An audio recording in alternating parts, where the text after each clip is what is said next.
vir, sobre o qual estamos falando. Pelo contrário, alguém em certo lugar deu testemunho dizendo: que é o homem que dele te lembres? Ou o filho do homem que o visites? Fizeste-o por um pouco menor do que os anjos, e de glória e de honra o coroaste. Todas as coisas sujeitaste debaixo dos seus pés. Ora, ao lhe sujeitar todas as coisas, nada deixou fora do seu domínio. Neste momento, porém, ainda não vemos todas as coisas a ele sujeitas. Vemos, porém, aquele que por um pouco foi feito menor do que os anjos, Jesus, que por causa do sofrimento da morte foi coroado de glória e de honra, para que, pela graça de Deus, provasse a morte por todos. Chegamos a esse trecho do capítulo 2, meus irmãos, ainda dentro desse bloco do capítulo 1 e capítulo 2, onde ele fala sobre a grandeza da revelação da palavra do Senhor, que após ser introduzido, ele apresentou alguns argumentos no capítulo 2, verso 1 ao 4. Após argumentar sobre a grandeza da pessoa do Senhor, no capítulo 1, verso 5 ao verso 14, e em todos esses aspectos ele está fazendo uma comparação com os anjos. O Senhor, a pessoa do Senhor Jesus Cristo é maior do que a dos anjos. A palavra do Senhor Jesus Cristo é maior do que a palavra dos anjos. Particularmente, a comparação aqui é sobre a palavra do Senhor Jesus Cristo no evento da primeira vinda, naquela progressividade da revelação, do que a palavra entregue por meio dos anjos no evento do Sinai, no capítulo 2, verso 1 ao verso 4. A comparação aqui, ela é trazida porque naqueles dias havia uma grande apreciação no meio judaico aos anjos, aos seres celestiais. Eles estavam atrás de ouvir uma revelação, de ouvir o que o anjo disse, o que o anjo apareceu, e eles ansiavam por isso. Eles queriam sempre ouvir o que um anjo poderia trazer de mensagem. E no meio dessa apreciação, algumas pessoas estavam abandonando a igreja do Senhor e voltando para o judaísmo ali nos anos 60 do primeiro século. Eles não estavam vendo mais aquele ambiente, aquele culto, que no primeiro século eles não se reuniam em estruturas suntuosas, mas em casas simples. Uma estrutura muitas vezes secreta por causa da perseguição judaica. Períodos de perseguição romana, mas aqui no texto escrito de Hebreus, nesse contexto, o Império Romano não está perseguindo eles, havia perseguido antes. E algumas pessoas passam a não ver a glória daquele evento e esse ponto que nós tratamos, Isaías 60, né? Começar a admirar aquilo que tem menos glória.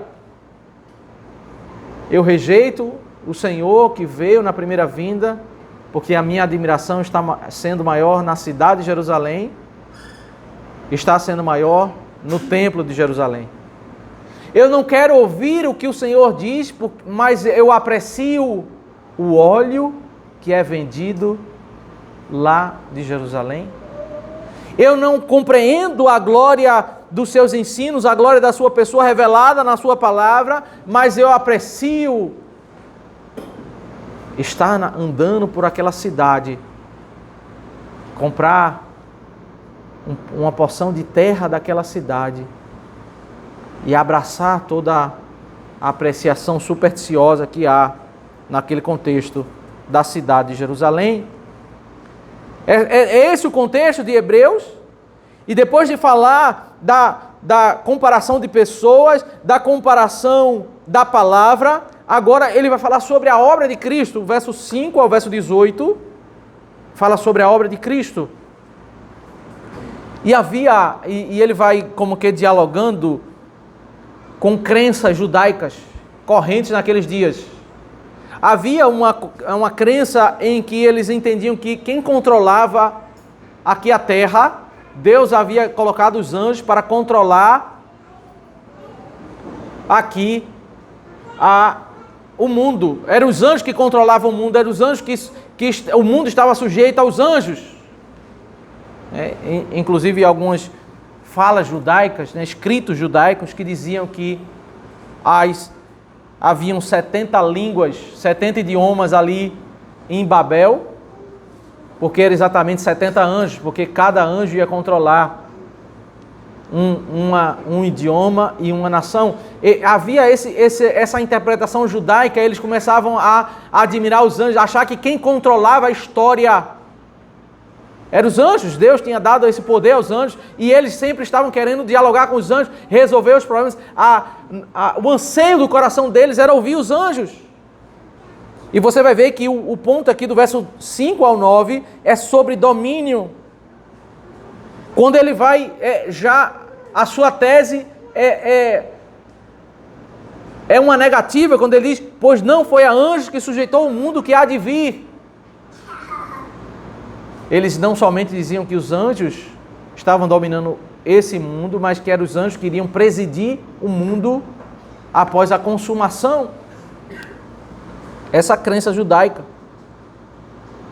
Então a argumentação dele, olha, acabe com essa ideia de que os anjos estão sujeitando ou que vão sujeitar o mundo que há de vir.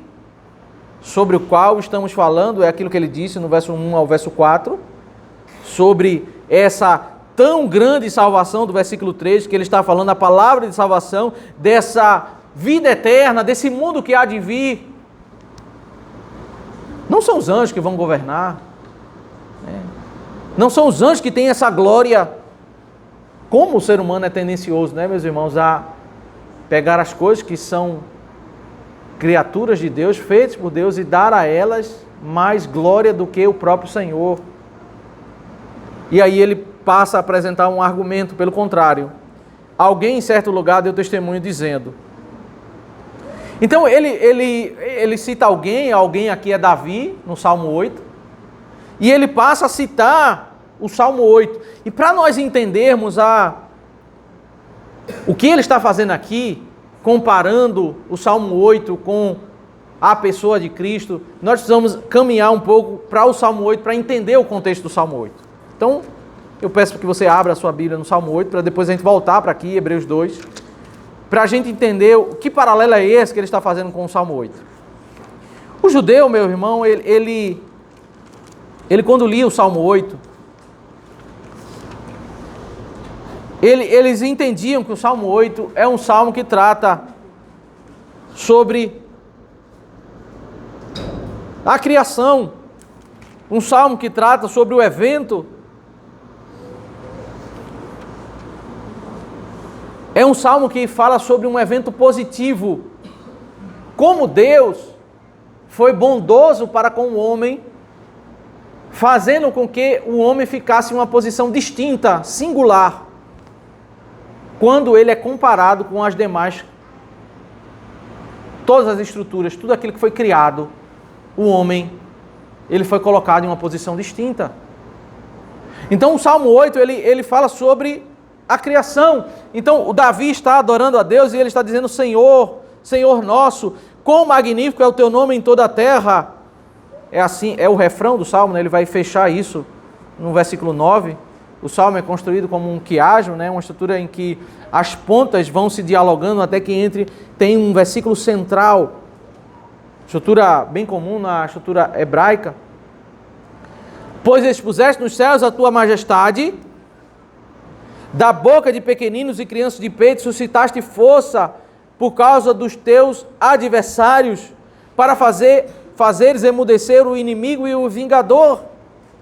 Deus tem um nome magnífico, porque nos céus, meus irmãos, ele mostra a criação, as estrelas, mas não apenas no céu, ele mostra na terra. Veja, duas cenas que revelam a grandeza de Deus. Os astros celestiais anunciam que há um Deus por trás dessa criação, e crianças de peito, no seu ato de mamar, Deus suscitou força a crianças de peito, no seu ato de mamar, eles fazem emudecer o inimigo e o vingador. Quem é o inimigo e o vingador do Salmo 8? É aquele ateu, aquele que não acredita que Deus está por trás das estrelas, que foi Deus quem criou os astros celestiais. Esse é o inimigo, aquele que não crê em um Deus da criação. E como é que Deus faz manifestar a sua glória? Quando alguém tira uma criança de dentro de um ventre de uma mulher. Essa criança, ela revela que existe um Deus por trás da criação, porque ela tem uma habilidade de mamar, onde ela não participou de nenhum treinamento. Deus é quem dá a ela a habilidade, a força, para ela ali se alimentar e poder sobreviver por meio daquela alimentação. Na cena de você tirar a criança do ventre de uma mãe e colocar ela no seio da mãe e ela começar a se alimentar, o ateu, ele olha para aquela cena e ele é silenciado o seu argumento, porque é impossível que não exista um Deus por trás dessa obra, para que tudo seja tão perfeito. Essa criança, ela tem a habilidade, ela já sabe o que ela tem que fazer. O ateu, ele fica silenciado, ele vê a maravilha de uma ordem naquela criação. Deus faz silenciar o ateu no ato de uma criança mamar, uma criança recém-nascida mamar.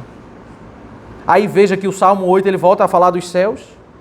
Quando contemplo os teus céus, a obra dos teus dedos, e a lua e as estrelas que estabeleceste. Que é o homem que dele te lembres? E o filho do homem que o visistes? Davi, ele diz assim, olha, tu tens capacidade de criar todos esses astros celestiais, toda essa grandeza, que o ateu, ele olha para a criação e ele nega o Deus da criação. O Senhor cala o ateu por meio de uma criança mamando. Mas quando eu olho, Senhor, para essa grandeza, tu tens capacidade de fazer tudo isso. Por que o Senhor fez o homem? Quem somos nós para merecermos algo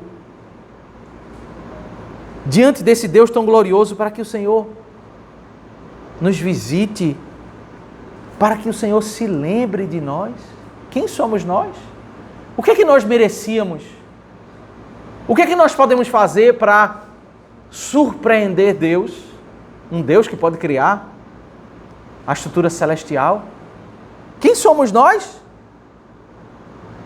Mas o Senhor fizeste, no entanto, por um pouco menor do que Deus, e de glória e de honra o coroaste. Esse versículo 5 é o versículo central aqui.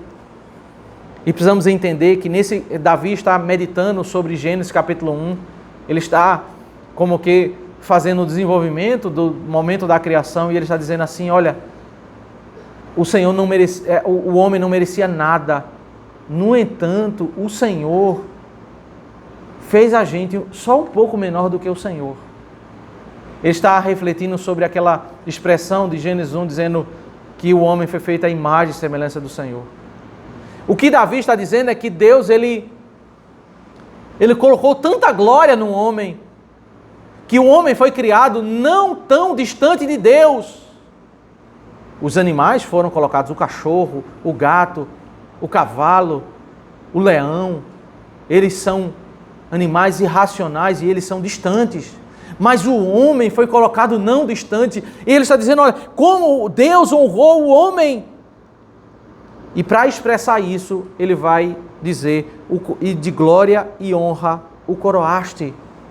O Senhor coroou Adão de glória e de honra ao dizer, olha, você vai dominar sobre toda a criação. Você é o rei da criação. Um rei que vai exercer o seu reinado em nome de Deus. Daí na teologia dizer que o homem é vice-regente. Mas o homem foi colocado na terra para ser o rei da criação. Aquele que reflete a imagem e glória do seu Criador. E aí ele vai usar os termos lá de Gênesis capítulo 1 para exemplificar, para tentar agora detalhar o que é ser coroado de glória e de honra. Deste-lhe domínio sobre as obras da tua mão e sobre os seus pés tudo lhe puseste, ovelhas e bois, todos e também os animais do campo, aves dos céus, os peixes do mar e tudo que percorre as veredas dos mares. Ó Senhor, Senhor nosso, quão magnífico o teu nome em toda a terra! Como é magnífico o teu nome em toda a terra!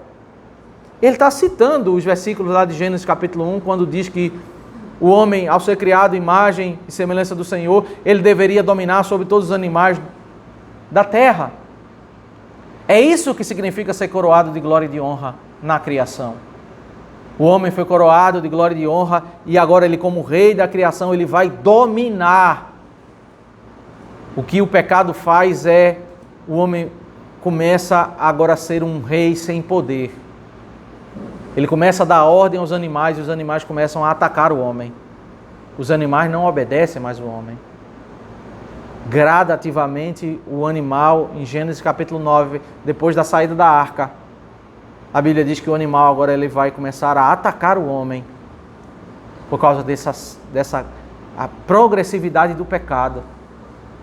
Mas Deus criou o homem. E aí a profecia de Isaías, vai dizer que vai chegar um momento em que a criança vai brincar na toca da serpente.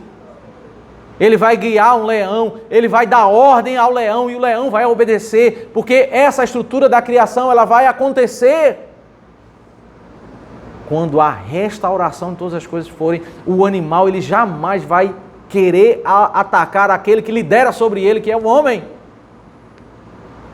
Agora hoje, como nós estamos vivendo uma desordem, os animais atacam o homem, tiram a vida do homem. Eles não respeitam aquele que lidera. Então, o Salmo 8, Davi está adorando a Deus, porque Deus criou o homem numa posição sublime.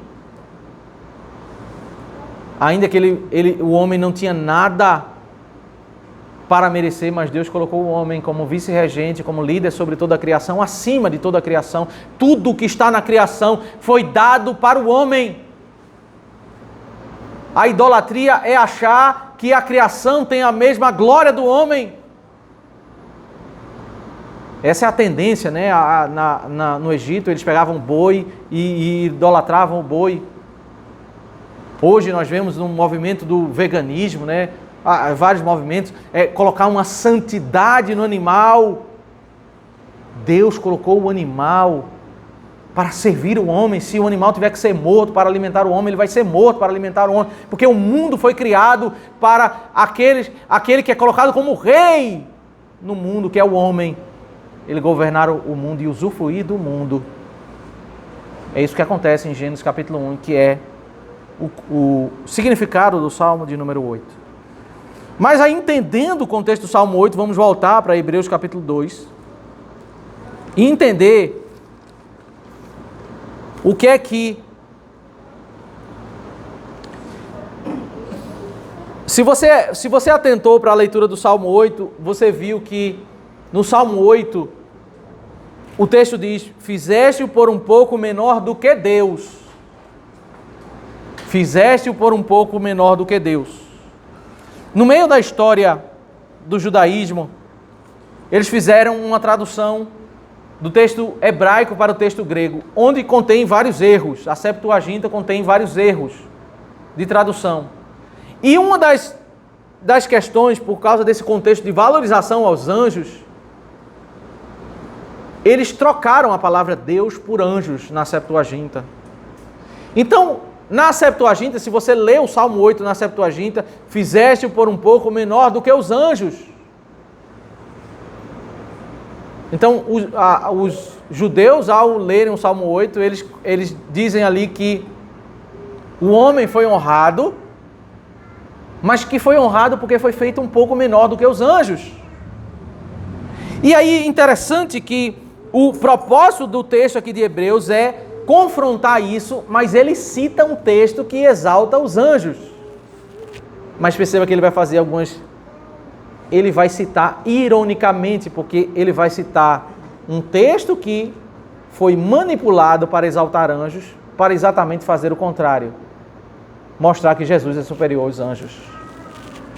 A citação já tem esse elemento de ironia, porque citar, é como que eu vou citar a frase de um escritor comunista para explicar que o comunismo é um fracasso.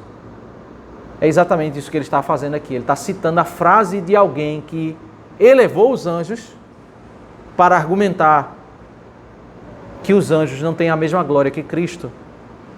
Então ele diz que é o homem, Hebreus capítulo 2, verso 6. Pelo contrário, alguém em certo lugar deu testemunho dizendo que é o homem que dele te lembres, ou o filho do homem que o visites, fizeste-o por um pouco menor do que os anjos, e de glória e de honra o coroaste. Todas as coisas sujeitaste debaixo dos seus pés. Ora, ao lhe sujeitar, e depois da citação, que é o versículo 8, a parte A, ele começa a explicar a citação. Ora, ao lhe sujeitar todas as coisas, nada deixou fora do seu domínio. Neste momento, porém, ainda não vemos todas as coisas a ele sujeitas. Vemos, porém, aquele que por um pouco foi feito menor do que os anjos. Jesus, por causa do sofrimento da morte, foi coroado de glória e de honra, para que, pela graça de Deus, provasse a morte por todos. Então, se você entendeu o que o autor dos Hebreus está fazendo, ele pegou uma cena do Salmo 8 que fala sobre criação, e agora ele está transportando as palavras do Salmo 8 e aplicando aos dias de Cristo. Ele não está falando mais de Adão, ele está falando da obra de Cristo na sua encarnação. O Salmo 8 agora ele é aplicado a um novo cenário e que vai atender ao propósito dele na sua argumentação. Ele está dizendo, olha, você não está dizendo que o homem foi feito um pouco menor do que os anjos? Ele tá bom, é verdade, um pouco menor do que os anjos. Mas eu não estou falando de criação, eu estou falando agora de Cristo. No momento da sua encarnação, ele ficou por esse breve momento sendo menor do que os anjos.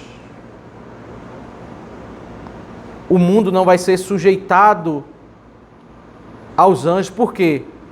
Não vai ficar sujeito aos anjos, por quê? Porque o final, e ele passa a explicar a citação de trás para frente, né?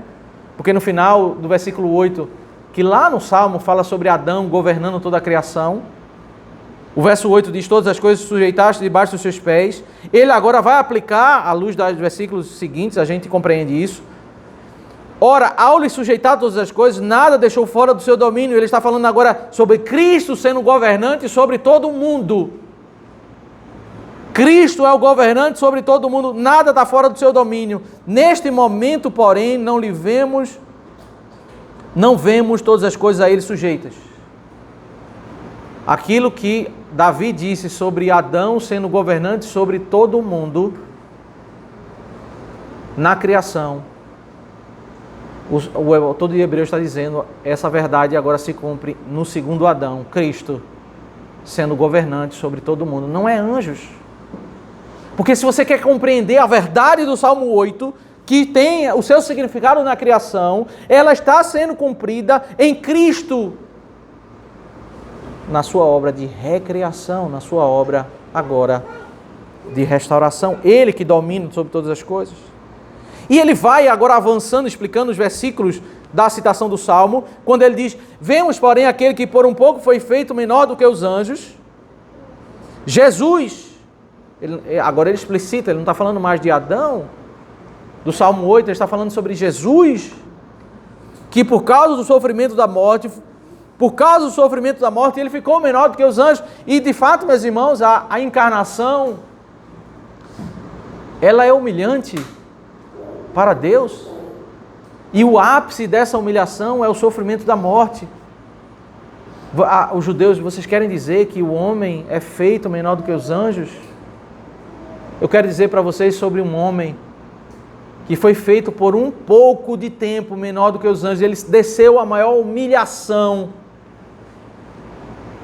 Cristo Jesus, no ápice da sua morte. Havia uma estrutura literária, e os comentaristas dizem que o propósito do autor aos Hebreus é usar esse recurso literário, que no meio grego tinha grande valorização, que é o discurso da desonra como argumento de honra. O Império Romano só valorizava poder e conquista. Mas havia algumas virtudes que eram apreciadas quando você se humilha em favor de uma outra pessoa. Isso mostra poder, isso mostra grandeza, isso mostra riqueza. Então ele está mostrando não a fraqueza de Cristo, mas aquele que é o Deus eterno, mostrando que ele decidiu se humilhar e se fazer menor. O próprio Deus se fez menor do que a criação para prover o benefício para a sua criação. A sua humilhação, nesse sentido, ela não é uma evidência da sua fraqueza, mas é, de fato, uma evidência, usando esse recurso literário, é uma evidência da sua glória, de como é glorioso o seu amor, de como foi glorioso o Deus eterno se deixar ser cuspido e batido por aquele que é a sua criatura, tendo o poder de destruir aquele que é a sua criatura. Ele que foi feito menor do que os anjos, ele se humilhou por causa do sofrimento da morte, mas ele foi coroado de glória e de honra, para que pela graça de Deus provasse a morte por todos. Nos versículos seguintes nós vamos ver que os todos são os filhos escolhidos pelo Senhor. Ele está agora pegando aquela fala de coroado, de glória e de honra de Adão na criação, para agora atribuir a Cristo sendo ressurreto e assunto aos céus. O Adão coroado na criação, ele encontra o seu paralelo em Cristo, ressurreto e assunto aos céus. O que o autor aos Hebreus está fazendo, meus irmãos, nós podemos pegar o Salmo 8 e dizer, à luz do Salmo 8, meditar sobre a glória de Adão naquele evento da criação, e podemos pegar o Salmo 8 e encontrar uma aplicação do Salmo 8 no evento da redenção em Cristo, sendo humilhado, morto, ressurreto e coroado na sua obra da redenção. Tendo sido feito menor do que os anjos, para Cristo é humilhante. Tendo sido feito menor do que Deus, no contexto da criação, é algo honroso. Então, o Salmo, ele é adaptado, ele não é literalmente usado no mesmo sentido, ele é usado no contexto da criação, com algumas inversões, algumas adaptações, ele é usado agora no contexto da recriação. Adão na criação, Cristo, o segundo Adão, na recriação. Como nós podemos imaginar que o mundo será sujeito aos anjos, se aquele que é superior aos anjos, ele que foi coroado? O Salmo 8, perceba aí o elemento irônico. Os judeus pegam na Septuaginta o Salmo 8, que fala sobre a bondade de Deus, a grandeza de Deus, e eles adaptam para enfatizar os anjos. Aí o autor dos Hebreus pega o Salmo 8, que foi adaptado aos anjos, e ele adapta para eles entenderem a glória de Cristo. Ele tira daquela fonte manipulada para agora atribuir a glória que lhe é devida. Agora, o Deus do Salmo 8 é o Senhor. E o homem do Salmo 8 também é o Senhor. Em Hebreus capítulo 2. É o Deus que envia aquele que é digno de glória. E o homem que é beneficiado é também o Deus Filho. Agora não tem anjo, não tem mais nada. Toda a glória é atribuída ao Senhor. Como nós podemos cair nesse equívoco? Manipular a própria palavra de Deus para não reconhecer a glória do Senhor, não reconhecer a grandeza do nosso Deus. Eu quero trazer uma reflexão sobre isso que foi feito, isso que foi feito pelo salmista aqui, pelo autor dos Hebreus, nesse texto de Hebreus capítulo 2, versos 5 ao 9. Isso acontece em alguns momentos na Escritura. Você se lembrar em Mateus capítulo 21, quando o Senhor Jesus ele entra na cidade e as pessoas colocam ramos no chão e as pessoas estão cantando Hosana ao filho de Davi, bendito que vem em nome do Senhor. Eles estão citando o Salmo 118, estão olhando para Cristo dizendo, aquele texto que eles citam do Salmo 118, eles estão explicitamente dizendo, tu és o nosso Deus.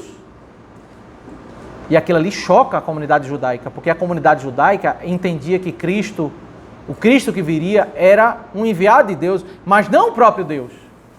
E por isso eles ficam revoltados, eles começam a achar que eles estão cometendo um crime de heresia que é digno de apedrejamento. E a coisa começa a piorar porque as crianças começam a imitar os adultos e começam a cantar. As crianças estão imitando o cântico dos adultos, cantando Hosana ao filho de Davi, bendito que vem em nome do Senhor. Estão dizendo que ele é o Salvador e que ele é o próprio Deus. Os fariseus, ao verem aquela cena, em Mateus 21, verso 12 ao 17, eles começam a ficar preocupados, eles começam a ficar revoltados. E eles chegam para Cristo e dizem assim, você não está ouvindo o que estão dizendo? Você não está ouvindo o que eles estão cantando, eles estão olhando para você, estão dizendo que você é o Deus, você é o Salvador e você é o Deus? E Jesus ele cita o Salmo 8.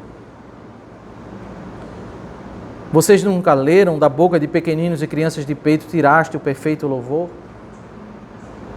Perceba, ele faz a mesma coisa. Ele pega uma cena do Salmo 8 que falou, a gente analisou o Salmo 8 que fala sobre crianças de peito, recém-nascida, mamando, e agora ele está aplicando a crianças talvez de 7, 8 anos, cantando o Deus. As crianças de peito, no ato de mamar, que não estão cantando, mas o ato de mamar revelam o Deus da criação. As crianças de certa idade, quando estão cantando, estão revelando o Deus da redenção. Ele faz uma adaptação, o próprio Senhor Jesus, do Salmo 8, que fala sobre a criação, para readaptar ao Deus que é revelado, o Deus da redenção. Os personagens mudam. No Salmo 8, as crianças de peito, elas estão mamando para silenciar os ateus. Em Mateus 21, as crianças de certa idade estão cantando para silenciar os sacerdotes, que não são propriamente ateus ao Deus da criação, mas são ateus ao Deus da redenção. Eles não acreditam em Cristo. Isso, meus irmãos, essa metodologia hermenêutica, ela percorre as Escrituras. Em João capítulo 1 diz, no princípio era o verbo estava com Deus. E ele passa a falar um elemento muito forte de João capítulo 1, é sobre o resplandecer, a luz veio. Ele está fazendo um paralelo com Gênesis capítulo 1, no princípio, era sobre a criação e sobre a luz que sobrepujou as trevas. Em João capítulo 1 fala sobre o princípio na encarnação, a luz. A luz é a luz, literalmente falando, em Gênesis capítulo 1. Em João capítulo 1, a luz é o Deus da redenção, que sobrepuja as trevas. A criação, ela encontra o seu ápice na restauração. Até a restauração ela vai ser algo superior, como nós falamos aqui. Quando nós chegarmos na glória, nós não vamos ter propriamente um voltar para a criação, mas um degrau a mais. Não haverá sol, não haverá doença, não haverá uma possibilidade de queda. Adão foi criado sem pecado, sem doença, mas ele poderia cair. Na nova criação não haverá essa possibilidade. Na criação havia sol, na nova criação não haverá sol, não haverá noite. Então, nós caminhamos, enquanto estamos nessa vida, para restaurar a criação. O padrão da criação é o movimento bíblico. Isso traz para nós algumas aplicações práticas. Aí nós entendemos alguns movimentos bíblicos. E é aí onde a não compreender esse movimento hermenêutico do Novo Testamento, nem como eles aplicam textos da criação para verdade da redenção, pode nos levar a alguns problemas. O Senhor, meus irmãos, Ele enviou Cristo para Ele restaurar, não para evoluir, para restaurar. O pecado, ele trouxe desordem. O argumento de uma pessoa mundana é que o velho é ultrapassado e nós precisamos evoluir. Então, quando nós falamos, até algumas perspectivas evangélicas, eles tratam a estrutura criacional como uma estrutura ultrapassada. Não é incomum as pessoas olharem para a adoração reformada e não compreenderem o que é o dia do Senhor. Porque, na perspectiva de muitos, o dia do Senhor é algo do Antigo Testamento. E agora nós estamos em Primeiro que isso tem uma confrontação explícita em Hebreus capítulo 4, que nós vamos examinar isso. Ele vai trabalhar o bloco, capítulo 13 e 4, sobre isso. Mas, além dessa rejeição explícita, essa confrontação explícita sobre essa linha de raciocínio, existe algo que é ilógico. Pensa que o homem adorava a Deus, o homem foi criado para adorar a Deus.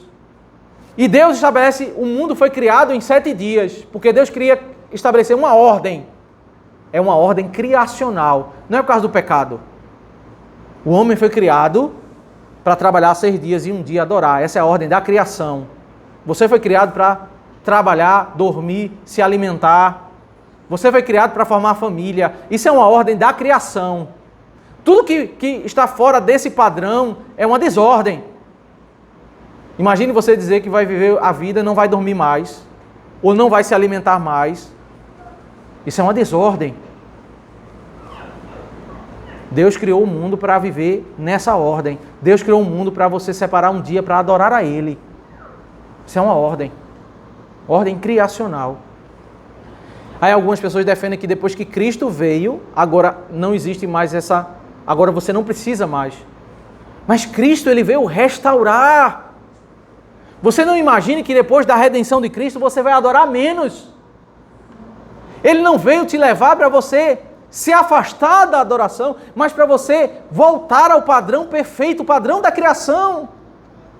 Um dia em 7, para você adorar o Senhor. Esse é o padrão, essa é a ordem. Aí muitas outras aplicações e implicações nós entendemos esse movimento. Restaurar. 1 Timóteo, capítulo 2, quando Paulo está dando conselhos a um jovem pastor, Timóteo, ele diz para Timóteo que na hora do culto, a mulher não deveria ensinar. A mulher não deveria ensinar. E ele vai estabelecer o argumento. Qual é o argumento dele? Porque primeiro, Deus criou Adão e depois Deus criou Eva. O argumento dele é que é criacional. Nós queremos entender qual é a melhor forma de fazer o culto para agradar ao Senhor. Vamos olhar aos termos da criação. Não vamos evoluir. O argumento de Paulo, a exegese de Paulo é volta para lá. É restaurando. Esse é o padrão que agrada a Deus. Restauração. Nós vamos olhar para o padrão da criação. As pessoas dizem, isso é ultrapassado, isso é machismo, isso é coisa da cultura. Paulo, ele não está olhando para a cultura. Ele está olhando para algo que antecede as culturas. Ele está olhando, olha, Deus criou, em primeiro lugar, Adão, esperou um tempo, tirou a costela e criou Eva. Ele queria ensinar alguma coisa. E o que ele queria ensinar é que o homem deve liderar. Esse é o padrão estabelecido por Deus. No culto, nós não temos pastoras, não temos presbíteras, não temos diaconisas. Por quê? Porque esse é o padrão da criação. Esse é o padrão de como a igreja deve ser governada, como a igreja vai ser, o culto vai ser estabelecido. Aí mais adiante, quando ele vai ensinar a família, agora não sobre culto, sobre família. Em Efésios capítulo 5, Ele vai dizer que o homem ele tem que amar a mulher. Ele deve liderar como Cristo liderou a igreja. Como Cristo lidera a igreja. E ele vai fazer um paralelo entre Cristo e a igreja com marido e mulher. Que os maridos representam Cristo nessa relação. E assim como Cristo amou a sua igreja, o marido tem que amar a sua mulher. E de onde ele tira isso? Em Efésios capítulo 5, verso 31, ele vai citar um versículo lá de Gênesis. E porque o homem deixará o pai e a sua mãe, se unirá à sua mulher, tornando-se os dois uma só carne. Ele vai dizer, olha, as bases para a pastoral de Paulo, para resolver conflitos entre marido e mulher, é que as famílias vivam um padrão da criação. É o que as pessoas querem fazer hoje. As mulheres não querem se submeter aos seus maridos. Eles querem estabelecer o padrão desse mundo caído. As pessoas não querem se casar um homem com uma mulher, querem um homem com um homem, uma mulher com mulher, um homem com duas mulheres. Esse é o padrão de Lameque, de um homem que vivia no pecado. Mas o que Paulo está fazendo ao olhar para todas as áreas da vida, e você pode até no seu exercício devocional ler a Escritura, procure perceber isso. Quanto muitas vezes ele vai exortar os irmãos e ele cita textos que remetem ao padrão da criação. Esse é um movimento. A redenção, ela é uma restauração. Cristo é o segundo Adão. Ele não nos chama para nos fugirmos do padrão da criação. Por isso que o movimento da igreja, meus irmãos, não é buscar uma evolução, mas é buscar restauração. Sabe qual é o melhor caminho para nós educarmos nossos filhos, para nós vivermos como marido e mulher, para nós vivermos como igreja? Não é buscar os novos movimentos do mercado, esse padrão de caminhar buscando sempre o novo movimento, a nova pedagogia, a nova estratégia. E Paulo viveu em dias, meus irmãos, ricos, culturalmente falando. Ele viveu pós os grandes filósofos. Ele leu esses filósofos. Ele conhecia toda a estrutura, ele foi educado, conhecendo a riqueza. Ele chega a citar poetas no livro de Atos. Mas ele não buscou nos filósofos a base pelo qual a igreja deveria viver como família, sobre o culto ou sobre o governo de igreja. Né? E hoje é exatamente o que as pessoas estão fazendo. Por que nós nos apartamos de perceber a glória de Cristo? É quando nós não entendemos a glória de quem é Ele, da sua obra. Vocês estão falando que anjos estão vindo, descendo. Deixa eu falar para vocês alguém que por um pouco de tempo foi feito de fato um pouco menor do que os anjos. Vocês até pegaram um texto lá para manipular do Salmo 8, né, para falar da glória dos anjos. Deixa eu pegar esse texto aqui e colocar ele no devido lugar. Falar da glória de Cristo, que ficou por um pouco de tempo menor do que os anjos, mas Ele é o coroado de glória e de honra. Vocês estão me desprezando e se ofendendo com crianças cantando em Mateus 21? Deixa eu comparar vocês com os ateus do Salmo 8 e colocar as crianças que revelaram Deus da criação com essas crianças aqui que revelam Deus da redenção, para ensinar esse movimento. Pegar textos que falam da criação e aplicar na Bíblia, no Novo Testamento, para falar sobre a redenção. Cristo é o segundo Adão. Em tudo que Adão falhou, Cristo é aquele digno de glória. Adão foi aquele representante que fracassou. Cristo é o segundo Adão, o representante que vitorioso, o rei glorioso, vitorioso. Ele vai, nos demais movimentos, cada aspecto da obra de Cristo, né, verso 10 ao verso 13, ele vai se comparar com o aspecto da profecia de Isaías, ele vai citar Isaías, e depois ele vai culminar no evento da cruz. A gente vai caminhar nesses textos, mas que o Senhor, Deus, nos abençoe e aplique a sua palavra aos nossos corações. Vamos cantar ao Senhor.